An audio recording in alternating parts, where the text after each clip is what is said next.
একটু আগে আমি একটা খারাপ কথা কইছি, খবরদার তোর মুখে জানি ওই কথা আমি কোনোদিন না শুনি। আলহামদুলিল্লাহ খুবই ভালো রেসপন্স পাচ্ছি। আমি যেরকম এক্সপেক্ট করেছিলাম তার চাইতে ভালো পাচ্ছি, কারণ আমাদের এখানে তো আসলে ফিমেল লিডের সিনেমা ওই অর্থে হয়ই না, আর হলেও সেটা ঈদে রিলিজ করার সাহস করে না কেউ। সো আমাদের ডিরেক্টর আসলে এই সাহসটা করেছে, প্রডিউসার ডিরেক্টর এই সাহস করেছেন, এবং আমার এটাই উদ্দেশ্য ছিল যে ঈদে মেল লিডের সিনেমাগুলোর পাশাপাশি ফিমেল লিডের সিনেমাও বাংলাদেশে রিলিজ হবে এবং সেগুলো মানুষ দেখবে। সমতার তো ধারে কাছেও নাই আসলে, ধারে কাছেও নাই। মানে যেটা হয় যে নারী পুরুষের সমতার যেহেতু আমাদের সোসাইটিতেই নাই, আমাদের রাষ্ট্র ব্যবস্থাতেই নাই, সো সেইটার তো একটা রিফ্লেকশনই মিডিয়া তো আর এটার সোসাইটির বাইরের কিছু না বা রাষ্ট্রের বাইরের কিছু না।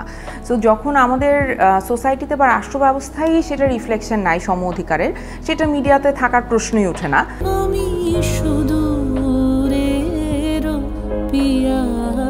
মিডিয়ার একটা ভূমিকা থাকা উচিত ছিল সোসাইটি পরিবর্তনের ক্ষেত্রে, কিন্তু যেটা হয় যে আমরা আসলে সবচাইতে বেশি টাকার উপরে ফোকাস করে ফেলি, যে যখন আমরা টাকাটা লগ্নি করি আমরা চিন্তা করি যে সেটা উঠে আসবে কিনা। তো আমাদের যে সোসাইটি পরিবর্তনের যে আমাদের কিছু দায়িত্ব আছে একজন শিল্পী হিসেবে, সেটা ডিরেক্টর হোক, প্রডিউসার হোক, আর্টিস্ট হোক, সে যেই হোক না কেন, সেই দায়িত্ববোধটা কিন্তু আমাদের এখানে এখন খুবই কম দেখা যায়। যদিও আমি যেমন এইবার ঈদে খুবই হোপফুল হয়েছি উৎসব সিনেমাটা দেখে, হোপফুল হয়েছি এশা মার্ডারের মতো সিনেমা চলছে দেখে, উৎসব হাউসফুল যাচ্ছে দেখে। আমার কাছে মনে হয়েছে যে মানুষ আসলে নতুন ধরনের গল্প দেখতে চায়, এবং সেইটা সে বলেছে, অডিয়েন্স সেটা বলেছে, দর্শক সেটা বলেছে। এখন ডিরেক্টর আর প্রডিউসারদের দায়িত্ব হচ্ছে যে তাদের ওই সেট করা ওই গণ্ডির ভেতর থেকে বের হয়ে এসে নতুন গল্প, নতুন চিন্তা এবং সোসাইটি চেঞ্জের কিছু যে এলিমেন্ট আসলে আনতে হবে। যেহেতু আমাদের এখানে বলাটা খুবই কঠিন যে নারী প্রধান গল্প হয় না, আমাদের নারী প্রধান গল্প করতে চাই আমরা, এটা বললেই তো আবার মার্ক হয়ে যাবে। সো এই জন্য অনেকে ভয়ে বলেন না। আমি দেখি যে তারা আবার ইনিয়ে বিনিয়ে বলেন যে না, আমরা তো মানুষ। তো এই জিনিসগুলো বেসিকলি হয়েছে কি, আমাদের সোসাইটি আমাদেরকে শিখিয়েছে যে তুমি এটা বলবে না নারীবাদী, তুমি নারীবাদী হওয়াটা অপরাধ না, আমি নারীবাদী।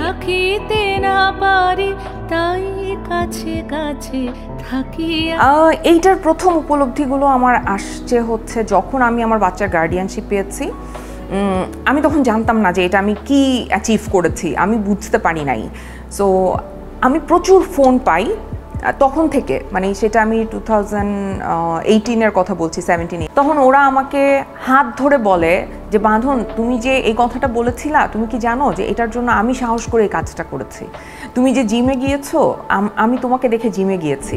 তুমি যে মেন্টাল হেলথ নিয়ে কথা বলছো, তোমার এইটা দেখে আমার ডিপ্রেশন চলে গেছে। আমার মনে হয়েছে বাঁধন যদি পারে আমিও পারবো। আমি যেহেতু এই রেসপন্সটা একেবারে সরাসরি পাই অডিয়েন্সের কাছ থেকে বলো বা আমার দর্শক, আমার ভক্তদের কাছ থেকে, তাই আমি বুঝি যে আমার ভয়েসটা ম্যাটার করে, আমার কথা ম্যাটার করে আসলে।